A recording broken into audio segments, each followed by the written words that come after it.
Lori Fleckett of Soltar Solutions, and I'm here today on Focus Forward. I have a phenomenal guest for you. You're going to love her. Help me welcome Jodi Davis to Focus Forward today. Hi, Jodi. Lori. Thank you so much. I'm so thrilled to be here. Well, thank you. So tell us, you have so much going on in your business, I can't even get over it. Now, you've just taken on a new partner, so you have that. I know you've done this phenomenal study that is going to help everyone to be able to, like, be happier, manage their jobs better, and be more fulfilled from their job. Absolutely. Tell us about this study. Okay, well, we did a nearly 500-person study across the country for professionals ranging in age from millennials all the way to baby boomers. We wanted to know what career practices they considered most important, and then which ones did they actually put into practice to help achieve their fulfillment and satisfaction with their career. And the results were stunning. So we're very excited. People that will connect with me, I will be happy to send them a free copy of the report when it's published. And we are designing instruments for people to assess how they compare to the benchmark people. How satisfied are they, and where are the gaps in their career, so that they can have action items to say, oh, I just need to be doing this, this, and this to achieve my full potential. So what were the surprises? The biggest surprise was that I have in the report the 10 career practices that people most often ask me about. How can they do them? So I thought, well, I wonder which one is more important. The surprise was they were all important. Whether people said they were unhappy in their career or very satisfied, they said they were all important. So that was very interesting. There was also no difference in educational achievement and satisfaction. So whether someone has a high school degree or a graduate degree, the people were all the same across the board, average satisfaction. It was not the factor that distinguished them. What was interesting was people who were more proactive with their career, people who sought out a career action plan, who developed a career action plan, who had their resumes ready, who built a network and did community involvement to meet people naturally. Those people were more satisfied by a huge margin, 150% more satisfied in some cases than people who said, I'm not satisfied with my career. Wow, that is huge. Now, you mentioned resumes. Yes. So a lot of people, they do their resume, they send it in, they get a job, they never touch their resume again until it's time for them to go out and find another job. Tell me about that. Is that the smart way to manage your career? No, the smart way to manage your career is two things. To be sure that you can speak what's on your resume with conviction. And having a resume that's written well, that highlights the best that you have to offer and what you can contribute, the value you can bring, and then owning that so that you can articulate it in an elevator, in a job interview, in a phone conversation. And being able to keep track of your career accomplishments all the time, keeping that up to date. You never know when you're going to get a phone call that says, we want you to interview for a new position in our company, or someone calls and says, your name was mentioned, I want you to interview for this opportunity. So I think having an up-to-date resume and then investing in making sure that you can own your accomplishments, speak them articulately, and infuse yourself with confidence about what you've been able to do in your career. So do you have, I know you do resumes, do you have people call you even, when they're employed and say, you know what, I have a lot of things that have happened, I've taken courses, I've done this, I've done that, I've had these successes, how about if I send over my resume and do you have people that do that? Absolutely, and I use a collaborative approach. I want to talk with them about the things they've done, how they made a difference. I just don't put words on a resume. And I will tell you that I tell all my clients, a piece of paper will not get you a job. People will get you a job. Yes. And so in order to get people to say, I want to talk to you, you still need a great piece of paper when you meet the right people. Awesome. This is great advice. So what are what things do you think every resume should have that most resumes don't have? Can you tell me anything like that? It's absolutely, I call it almost the 7 C's. The resume should be comprehensive, it should be current, it should be clear and concise, and it should be clean. Clean meaning don't pack it to the very brim, have white space. And a lot of people reading resumes are reading a lot during the day. And I hear this from recruiters. It's actually the 5 C's. I'm sure there's 2 more. But the people that are reading resumes, the recruiters, the hiring managers, they really only use about 5 seconds per resume to see, are you employed? Where were you employed? What's the value you can bring? And when people write resumes, often by themselves, they write, what am I interested in? What do I want to do? And the answer is, what's in it for them? What can you bring to their organization? What have you done? What transferable skills do you have? And people call me a lot saying, I've been in city government for 30 years and I'm moving to another city. I don't want to be in city government, but how do I transfer my skills? So we have to look and say, where can you add value? And there's a lot of value for all the experiences you've had. It's just a matter of looking deep and understanding how you can leverage that in new environments. Well, that's great. So I love the idea of having someone else, because I think resume writing is the most difficult thing that there is. It's hard to talk about yourself. I think it's really difficult. So it seems to me like if you have someone else write your resume who's a professional, it makes it easier for you to be one of the people that's chosen to come in and interview, okay? So it helps you there.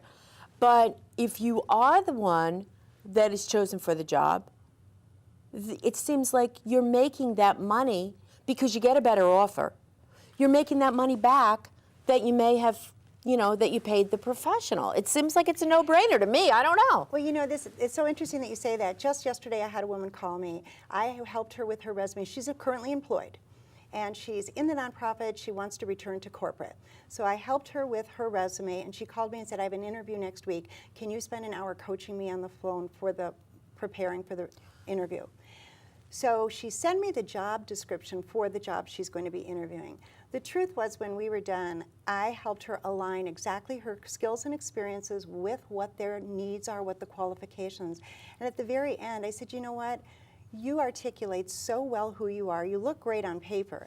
And yet you exude confidence, you sound good, you sound clear. You're able to tell them why you're passionate about wanting to join their team. And her answer was, I said, yeah, I don't think you even needed a coach. And she went, you know what? I needed to feel confident, and you helped me do that. That's awesome. So that was fun. That's awesome. So now tell us a little bit about you. I know you're an author. I mean, you do it all. I know. Write resumes, coach. I mean, you do it all. Speaker, trainer, amazing. Well, tell us about your book. Well, my passion is writing. I have a love affair with words, and I've had a love affair since I've been a little girl. And my journey is about achieving my potential, and that's my mission and my passion for helping others. Whether it's an individual, a team, or an organization, particularly nonprofits, I want them to achieve their potential. So I took 20 years of lessons and put it in that book, and it's a step-by-step guide for someone. We'd say it's like putting a coach in your back pocket. You don't have to hire a coach. You can do the exercises.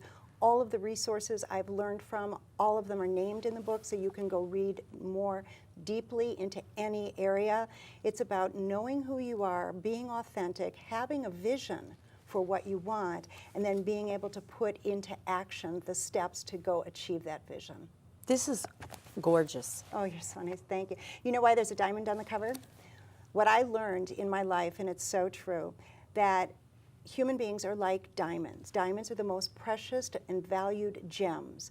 No 2 diamonds in the world are alike, and diamonds were made over billions of years under heat and under pressure. And the biggest thing that just was an aha moment for me is we value diamonds even with their imperfections. So each of us are multifaceted gems, and I know that you have to be in the right setting to shine.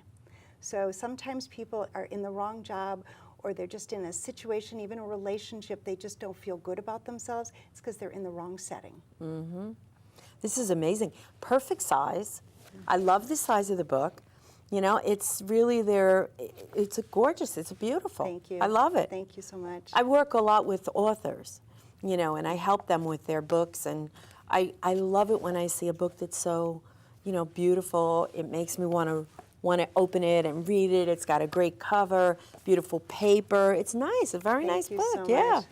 And tell me about this one. That's special to my heart. That is a story that actually took me, Lori, 22 years to write. It began as a journal when I had my third pregnancy, and I'm very intuitive, very metaphysical, and while I was writing in my journals 35 years ago, I wrote, "Something's going to be wrong with this baby."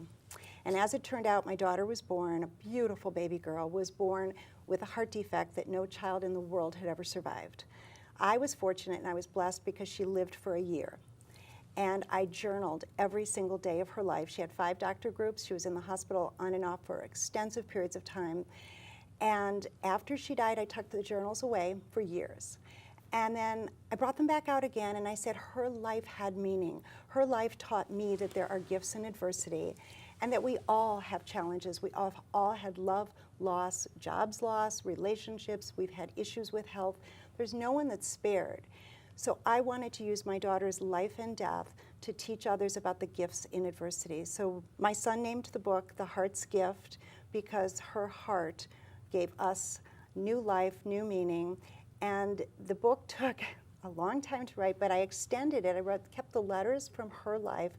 I kept the letters going until what would have been her 21st birthday, telling her about things that happened in our life, including the attack on the United States on 9/11. And every chapter talks about what was the gift and the lesson in that event. And then the best part was we did the book launch on the 21st anniversary of her death as a fundraiser for Children's Hospital, where she had passed away. And this Mother's Day, we're doing a relaunch, a special promotion of the book, because we think it's a timeless story. It is a timeless story. And of all the things a mother would experience, this would be the worst. The passing of a child.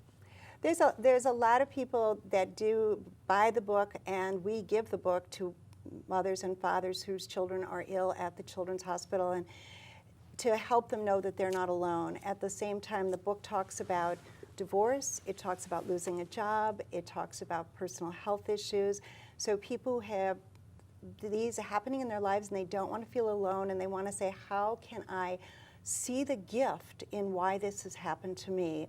This might be a book for them to feel that, you know, there is light at the end of the tunnel, and you are blessed when things are happening to you. You don't always know why it happened to you, but you are blessed. Well, I've heard people, parents who have lost children, have taken that experience and they said that they had to get something positive from that. And it has taught them so much. So I think that we can all learn, all right, without having that experience. When we hear about stories like this, when we read them, when we experience them, I think that we can all learn from that. I agree, and whenever I speak to an audience and I'm telling my story, I ask my audience, I say, how many of you have had something difficult in your life? And I go back to the basics. You know, it's what's in your heart, being the best you can be. If you have grief, if you have hardship, feel it, and then move on. And I talk about find the blessings, and sometimes it means turning your thinking upside down. So often people with victim mentality say, why me? Exactly. And I say, ask why me, but ask, why was I given this challenge? What am I here to learn about me? I certainly found out I was stronger. I was able to be independent. I was able to go to graduate school, get a divorce.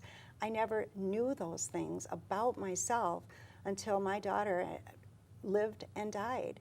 And I like to say that her life and death breathed life into my existence. Wow. It's amazing. It's amazing.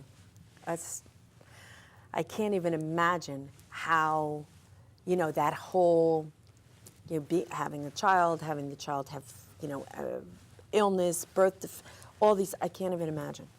It's just. Well, I've learned, because it happened so long ago, and I meet so many wonderful people, and I meet people who I am in awe of, people that are very close to me, who are so brave, and they're so strong, and I admire them. And I think that no matter what someone's tragedy, no matter what someone's adversity, we can't compare adversity. We can only look at the strength and look at the wonderful qualities of the person who comes through it. And then the idea of giving back to others, transcending your own tragedy to give to others, to help them. I don't know if you remember, but you organized an event at Children's Hospital, and we went in. There were a whole group of us from the Wolf organization, and we made this whole dinner for all these people who had the children in the hospital. Do you remember that? We did two things together. That was when we went into the Ronald McDonald House and we all cooked a dinner for the families, and we had so much fun doing that. And the families were so grateful, and it was a state-of-the-art renovation of the Ronald McDonald House inside Children's Minneapolis. The other one that we did was we did an event called Toast to Children's Hospital when they were building a new cardiovascular center. And because my daughter had heart disease, and Children's is a regional center for the treatment of cardiovascular diseases and congenital heart defects, which is the #1 defect of children born in this country. So we had all of the Wolf friends and other people come and drink wine at a little restaurant called Toast with a silent auction that the Wolf girls put together. We raised $50,000, and people said to me, "Oh my gosh, how'd you do it?" I said, "We drank a lot of wine." Yeah, we've done a lot of fun things. We met through the Wolf organization, and that was amazing. I met so many people through that. Because I had been here probably 10 years before I had been involved with that. And it was like instant friendships. I just had so many friends from that. So you get involved with things and you never really know. And then pretty soon you're, cooking dinner here and you're doing this and drinking wine there. I mean, it's amazing. So tell us, I know you have some great news for your business. I know you have this, now you have this partnership that you're working on or have. Well, it's a new partnership with a new marketing firm that just designed our new website. And they're so creative and innovative, and they do a lot of work with entrepreneurs, and they're called Wowza. And when I first saw our website, I went, wow, Wowza. So that was awesome. And I think the new things that are happening are the Career Best Practices Benchmark Study. It's a mouthful to say even before a glass of wine. And the fact that we do a lot of work with nonprofits. I think that's a part of me that coming from my daughter's death 30 years ago and sitting on the board of Children's Hospital and then serving as an executive director for another children's agency that was founded by parents who had lost a child. That's not unusual to have that happen. And what I found is now taking my skills from my company and going in and helping nonprofits achieve their potential, particularly boards, because I believe success starts in the boardroom. So people are donating their time. They're doing this not because they're getting paid. They want to give back. Well, let's help them be as effective as they can be, because then the nonprofit achieves its mission even better. So those are the exciting things that we're doing. That's great. That's great. So who is your perfect client? Tell me about your perfect client. My perfect client is someone twofold. An individual who wants to achieve their potential and is open for looking at their strengths, their development needs, where they can add value, what their career vision is, looking at the positive side of things, always turning things, not what's wrong with their life, but what's present that's working well, and what's missing that if it were present would give me more fulfillment, more achievement, more satisfaction.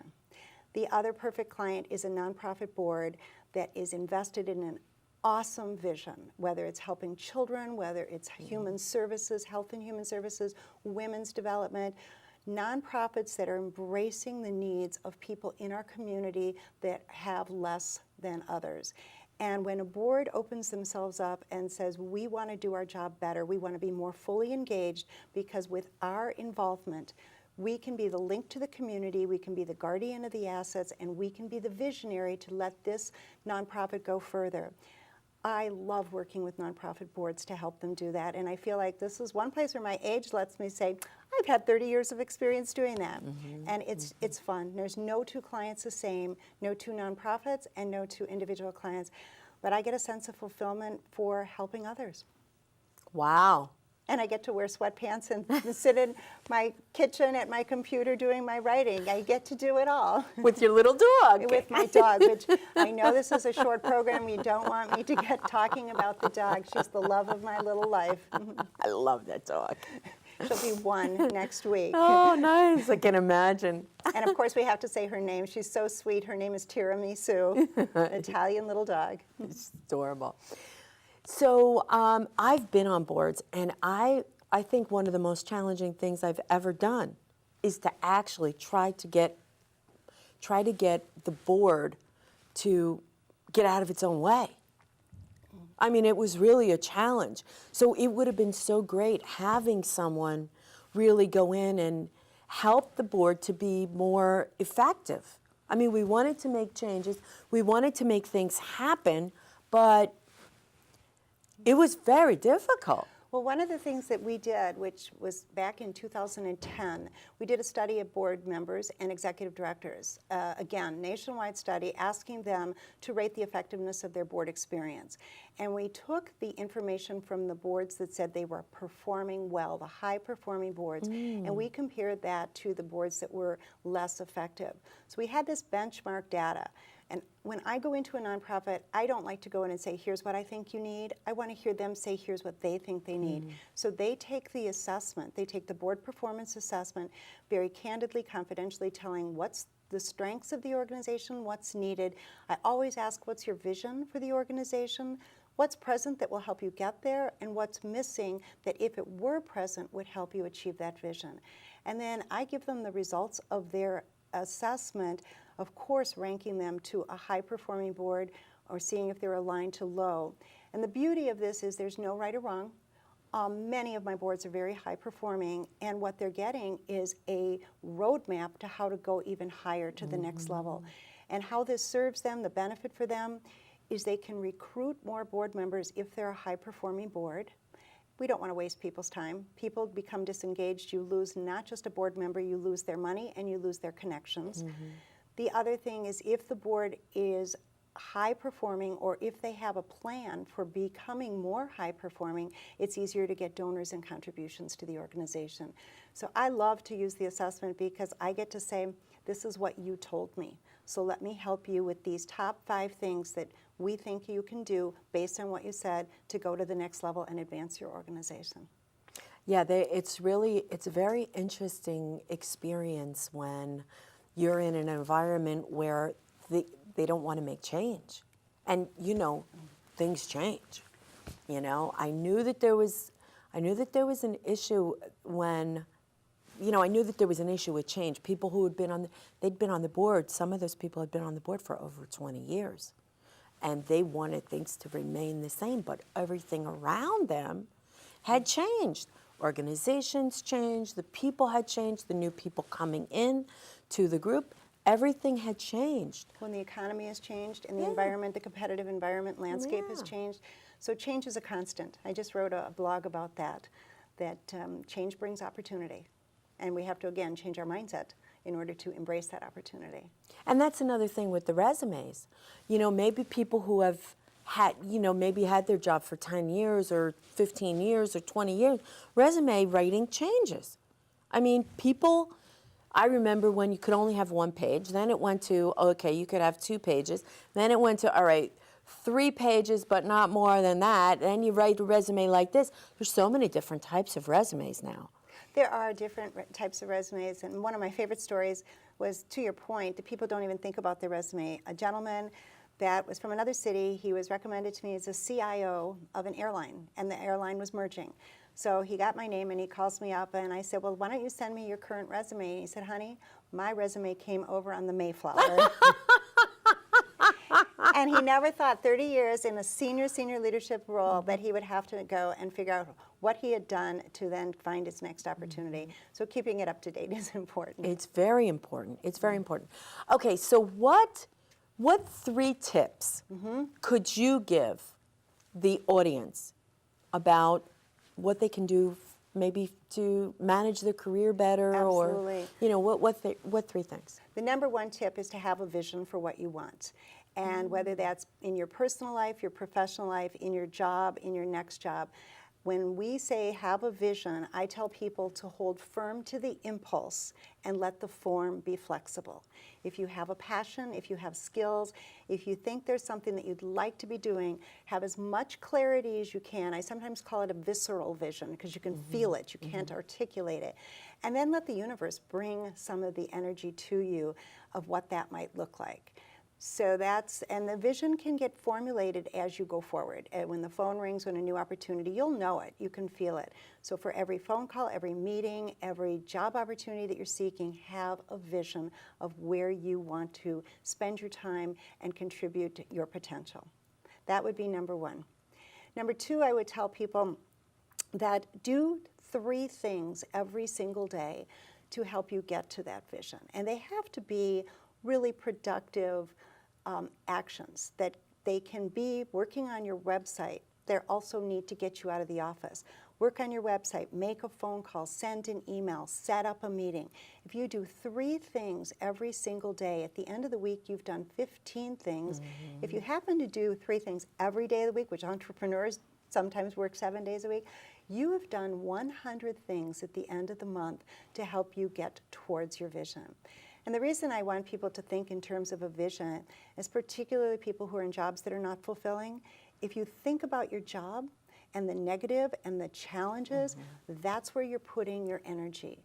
So what I recommend is put your energy on something magnetic, something delicious. That means your whole energy, your attitude, your presence is going to change. And that's what will help you when you interview, when you network, when you meet other people. You know, you made a great point, because I work with a lot of people that already have jobs that they're not happy with. They want to become entrepreneurs, which I can understand that. I love being an entrepreneur. You love being an entrepreneur. We can understand why people would want to do that. What I notice is when they start focusing on becoming an entrepreneur, we start working together, all of that negativity for the job dissipates because they see this new thing. They have a new focus. They have something else that they're working on. It totally changes the way they look at everything. So they've gone from, I really can't stand my job and have got to get out, to, wow, this is very exciting. These new things I'm learning, you know, the work that I'm doing to, you know, build this new business totally changes. They look younger, they're happier, they're more vital, they're more vibrant, their personality changes. It's amazing when you see the change in them. And even people that have been laid off, and there's a lot of layoffs going on in corporate America these last couple of years.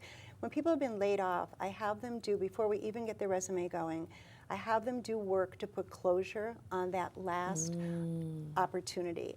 And when they start to talk about the things that were wrong, the things that were bad, I have them turn it around and say, what would you like to see instead in your next job? And the reason we spend time doing that pre-work is so that when they show up for an interview, they're in a different place. They're ready to talk about positives of what they want to create and what they want to bring. And if their skills were not being used in an organization that was dysfunctional, how do you want to bring your skills so that you can make a contribution? That's great. That's excellent advice. Are you going to come back on again and give us more information on this study when it's published? Because I haven't seen it. I'd love to talk about it. Oh, I'd love to have it. We're happy to, and it's going to the graphic designer this week. The writing's been done and improved. One of the ways people can sign up on my website if they want to get a copy of it, and I'd be happy to come and talk about it because the results are awe-inspiring. And it will give people a very quick roadmap for how to further their career. We can do assessments for people one-on-one that says, how do you compare to the highly satisfied group of people? What did they do that I'm not doing? And we can give you a 3-step proactive plan, because having a proactive career action plan was one of the #1 things people said made a difference. Wow. So that would be my third thing that I would recommend to my audience. Invest in yourself. Invest in learning about your strengths and development needs. Invest in having an up-to-date resume and keeping it updated. And invest in having someone, a confidant, a coach, a mentor, help you articulate the value you bring forward. Well, that's brilliant. Thank you so much. Thank you so much for coming on. Oh, I loved it. It's so fun to talk to you. And it's wonderful. I thank love you. it. Thank you. Well, this is great because I have so much passion around achieving potential, and you exude that as well because you're so happy in what you do, and you love to share that with your audience, and so I love to do the same thing. So thank you so much, Jodi. That was wonderful. I can't wait to have you back on. Was that fabulous or what? I love having Jodi on. I learned so much from her. I know you learned so much from her too. Thanks so much for tuning in. Lori Flaquet, Focus Forward. Bye-bye now.